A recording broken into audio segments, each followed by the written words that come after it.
Okay, so next system we are going to see, that is cardiovascular system. So what is the effects of anticholinergic drugs on cardiovascular system?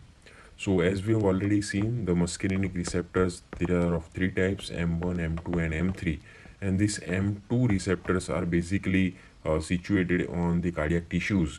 And the role of M2 receptor, basically the stimulation of M3 receptor, that is mainly the vagal innervation, the role is basically is bradycardia, right? So if you stimulate this M2 receptor, that will decreases the heart rate.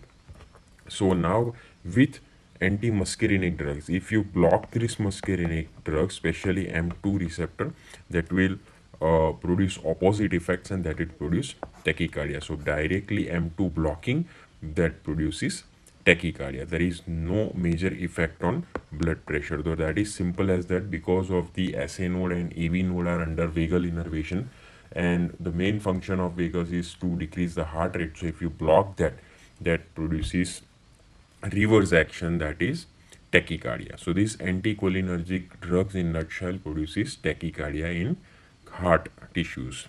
So where it's used, so in which conditions we can use this effect of increased heart rate? So conditions where there is heart is not able to generate the impulses or conduction of those impulses.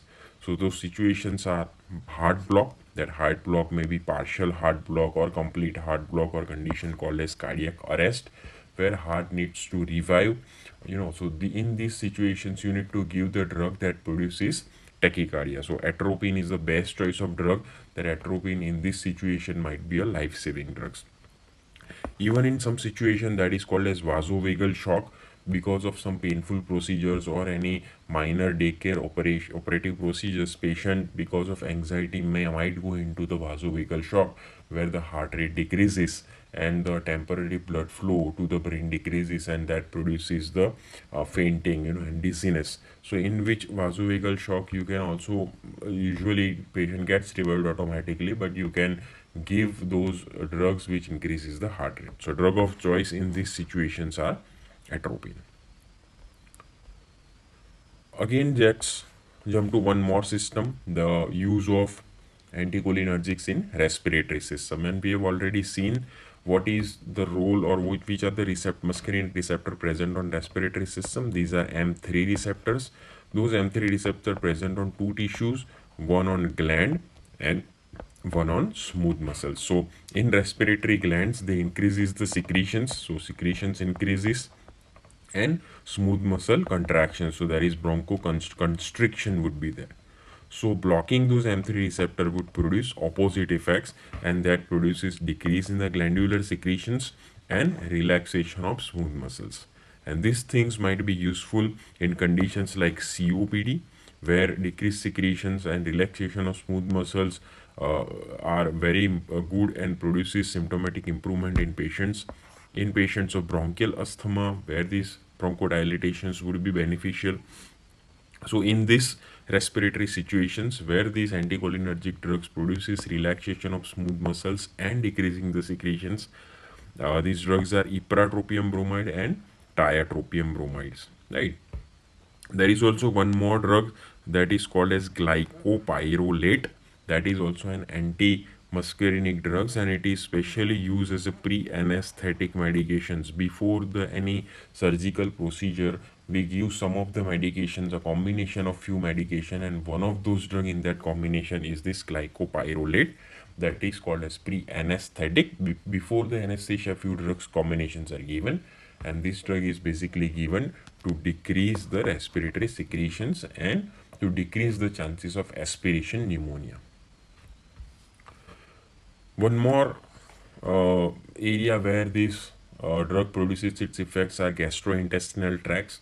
Again, it's a similar kind of a thing on gastrointestinal tract. Muscarinic receptor stimulation produces the smooth muscle contractions and opening of a sphincter. So there would be voiding of mainly feces. So defecation is mainly carried out by these muscarinic systems. So now if we block this muscarinic system, it will produces the opposite effects.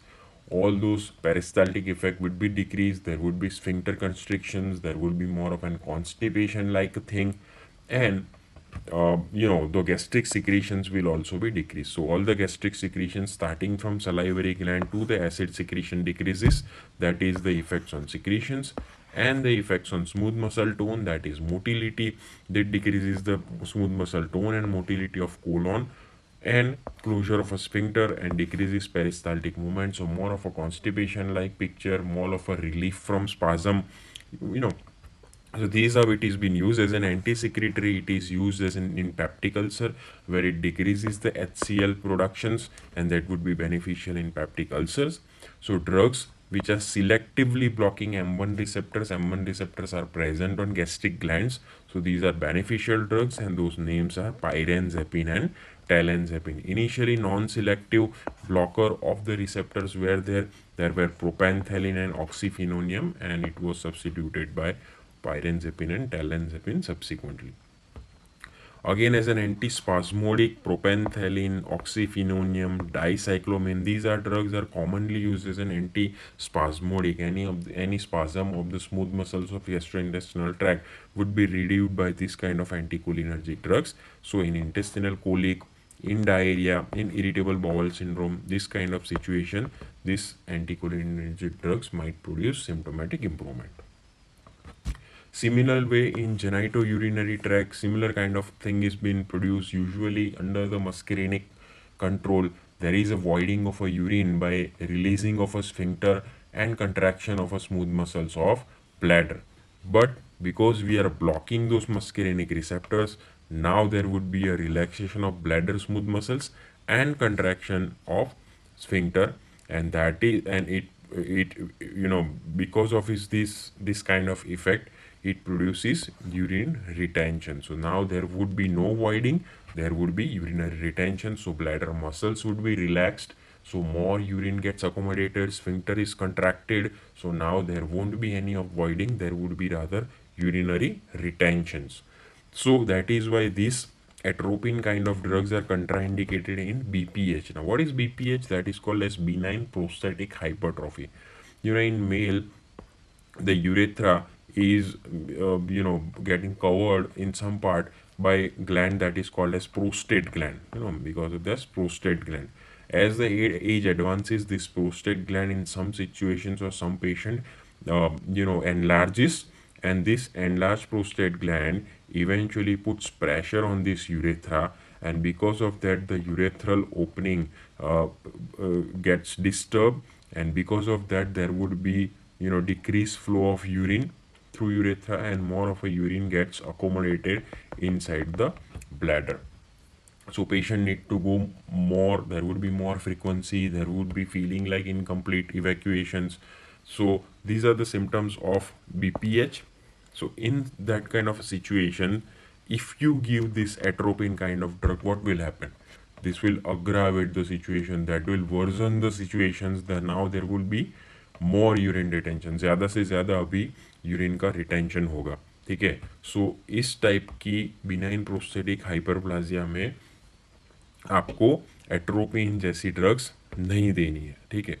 सो किस किस जगह पे हम लोग use कर सकते हैं ये जेनेटो यूरिनरी ट्रैक में, कौन सी जगह पे यूज़ कर सकते हैं? तो जब भी ऐसे सिचुएशंस हो कि हमें यूरिनरी रिटेंशन चाहिए. कैसे सिचुएशंस में? मान लीजिए कि न्यूरोजेनिक ब्लैडर हो या यूरिनरी इनकंटिनेंस, पेशेंट्स का यूरिन का टोन जो है वो चला गया है, सो ज़्यादा यूरिन निकल जा रहा है उसके विल के बाहर. सो ऐसे सिचुएशंस में हम लोग ये ड्रग्स यूज़ कर सकते हैं. कई बार रीनल कोलिक, बहुत ज़्यादा स्मूथ मसल का कंट्रैक्शन होने से कोलिक की पेन होने लगता है, तो इस सिचुएशंस में भी ये ड्रग यूज़ कर सकते हैं.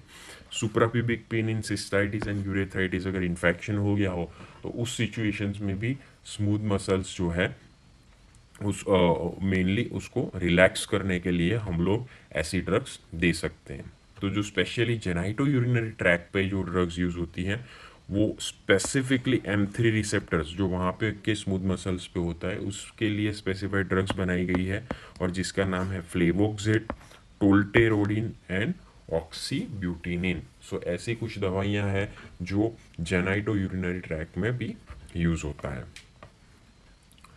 नेक्स्ट है स्वेट ग्लैंड. तो स्वेट ग्लैंड हमें पता है कि सिंपैथेटिक और पैरासिम्पैथेटिक दोनों सिस्टम में होता है, लेकिन जो मेन रिसेप्टर्स जो एंड ऑर्गन या फिर स्वेट ग्लैंड पे होता है वो होता है M3 रिसेप्टर्स, और वही कंट्रोल करता है स्वेटिंग। ठीक है, तो अगर हम लोग M3 रिसेप्टर्स को ब्लॉक कर देंगे तो there would be no more sweating, sweating नहीं होगा, जिससे बॉडी का हीट बाहर नहीं जाएगा और बॉडी का टेम्परेचर बढ़ने लगेगा। तो there would be decrease sweating with atropine kind of a drugs, skin become dry and hot हो जाएगा, सिक्रीशन नहीं होगा, हीट बाहर नहीं जाएगा, बॉडी के अंदर का हीट बढ़ेगा, that is called as atropine fever. Adults में अभी भी चल सकता है, बहुत ज़्यादा हाई डोज देंगे तभी ऐसा होता है, लेकिन बच्चों में आपको ध्यान रखना पड़ता है। बच्चों में अगर रेगुलर डोज भी देते हैं तो सिक्रीशंस कम हो जाते हैं, स्पेशली स्वेटिंग, और जिससे बॉडी में टेम्परेचर बच्चों का बढ़ जाता है। तो ऐसी सिचुएशंस को हम लोग कैसे यूटिलाइज कर सकते हैं? हाइपर हाइड्रोसिस इन पेशेंट्स जिसमें ज़्यादा पर्सपिरेशन उन्हें हो रहा है, ज़्यादा स्वेटिंग हो रहा है, ठीक है, तो उनको ट्रीट करने के लिए हम लोग ऐसी दवा दे सकते हैं कि जिससे उनका सिक्रीशन स्वेटिंग कम हो। तो उसमें एट्रोपिन काइंड ऑफ और ग्रुप की दवा दे सकते हैं जो हाइपर हाइड्रोसिस को ट्रीट करती है। और कौन कौन के ऐसे एट्रोपिन या फिर एंटीकोलिनर्जिक ड्रग्स की यूज़ होते हैं? वो होते हैं ऑर्गेनोफॉस्फेट्स पॉइजनिंग, जैसे हमने देख लिया था कि ऑर्गेनोफॉस्फेट पॉइजनिंग्स में eventually cholinergic level, acetyl choline का लेवल बढ़ जाता है, जिससे क्या होता है कि एग्जागरेटेड इफेक्ट ऑफ मस्केरिनिक और एग्जागरेटेड इफेक्ट ऑफ निकोटिनिक रिसेप्टर्स होता है। तो उस सिचुएशंस में लाइफ सेविंग तौर पे आता है मस्केरिनिक रिसेप्ट इफेक्ट ब्लॉक करने के लिए एट्रोपिन। सो एट्रोपिन उस सिचुएशंस में अगेन लाइफ सेविंग है।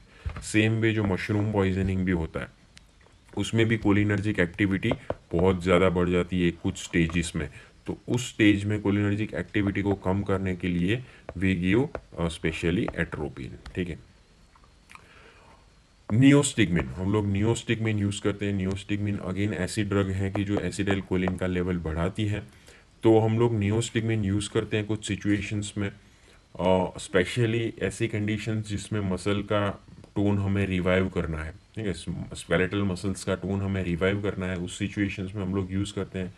लेकिन उससे क्या होता है, मसल टोन तो रिवाइव हो जाता है, लेकिन काफ़ी सारे मस्करिनिक स्टिमुलेशन होने लगता है because of increase acetyl choline. तो उस टाइम पे मस्करिनिक साइड इफ़ेक्ट्स को ब्लॉक करने के लिए हम लोग यूज़ कर सकते हैं एंटी मस्करिनिक या anti cholinergic drug. So treatment of muscarinic side effects of nicotine. तो ऐसी 3 सिचुएशंस में additionally atropine group of drugs use होता है। एडवर्स इफेक्ट्स में क्या होता है, जैसे हमने देख लिया, इससे ड्राइनेस ऑफ माउथ होगा क्योंकि सभी सारे सिक्रीशंस कम हो जाएंगे। इससे ब्लरिंग ऑफ विजन होगा, क्यों? क्योंकि इससे एकोमोडेशन जो सिलियरी मसल्स के थ्रू होता था वो ब्लॉक हो गया, तो अभी फार और नियर एकोमोडेशन नहीं हो पाएगा, सो अभी ब्लरिंग होगा। कॉन्स्टिपेशन और यूरिनरी रिटेंशन, जैसे मस्केरिनिक टोन के अंदर कंट्रोल होता है voiding of urine and defecation, अगर वो नहीं होगा, एट्रोपिन से ब्लॉक हो जाएगा, तो देयर वुड बी कॉन्स्टिपेशन और यूरिनरी रिटेंशन। सो ये साइड इफेक्ट्स इन जनरल है। और भी आप लोग देख सकते हैं कि एट्रोपिन में एक सवाल आपको पूछता हूँ, अगर आप रिवाइज कर सकते हैं कि नहीं, एट्रोपिन से आई के ऊपर क्या इफेक्ट होता है? मिड्रियासिस होता है या फिर मियोसिस होता है? एट्रोपिन मिड्रियासिस, क्यों?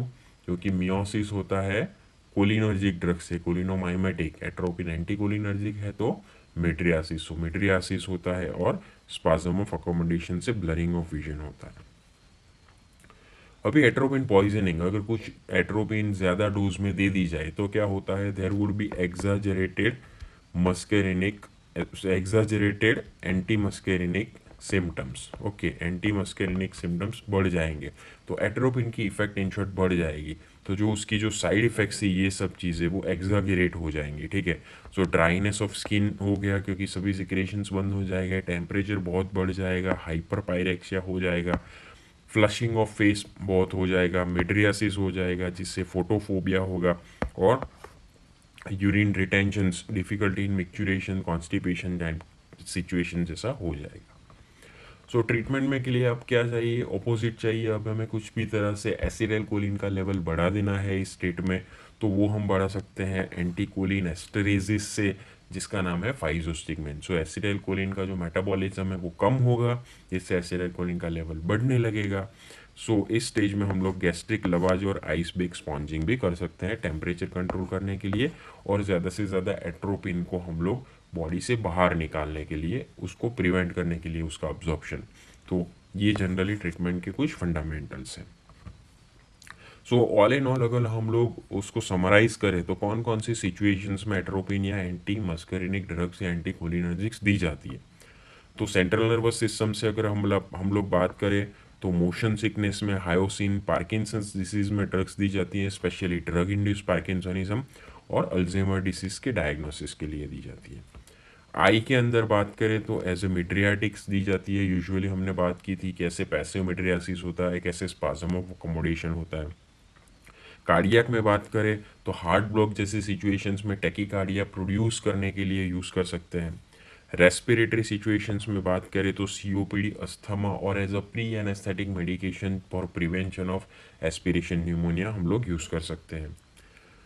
अल्सर्स में हम लोग एंटी सिक्रेटरी के तौर पे गैस्ट्रिक सिक्रीशंस कम करके अल्सर के पेशेंट को बेनिफिट दे सकते हैं। एंटी स्पाज्मोडिक, जिसको ज़्यादा स्पाज्म हो गया हो, वो स्पाज्म इंटेस्टिनल हो या फिर वो स्पाज्म यूरिनरी हो, तो दोनों टाइप ऑफ स्पाज्म्स में हम लोग यूज़ कर सकते हैं। जिसको यूरिनरी इनकंटिनेंस है, यूरिन का टोन चला गया है, यूरिन पर कंट्रोल चला गया है, तो उस सिचुएशंस में हम लोग यूरिन रिटेंशंस करते हैं और उसमें ये ज़्यादा फ़ायदा होता है। नॉक्चुरल एन्यूरेसिस जैसे मान लीजिए एक एग्जांपल है, और हाइपर हाइड्रोसिस जिसमें ज़्यादा सिक्रीशंस हो रहा है, स्पेशली ज़्यादा स्वेटिंग हो रहा है, तो उस चीज़ में कंट्रोल करने के लिए हम लोग ये एंटीकोलिनर्जिक ड्रग्स यूज़ करते हैं। कौन से सिचुएशंस में हमें एंटीकोलिनर्जिक ड्रग्स नहीं यूज़ करनी चाहिए? तो दो सिचुएशंस हैं, ग्लोकोमा और बिनाइन प्रोस्टेटिक हाइपरप्लासिया। ग्लोकोमा के बारे में हमें पता है, अगर हम कोई भी मिड्रियाटिक ड्रग्स ग्लोकोमा में यूज़ करेंगे तो जो आइरिस और कॉर्निया के बीच का जो एंगल है वो नैरो हो जाएगा, और जिससे एक्यूट ग्लोकोमा का अटैक प्रेसिपिटेट होगा।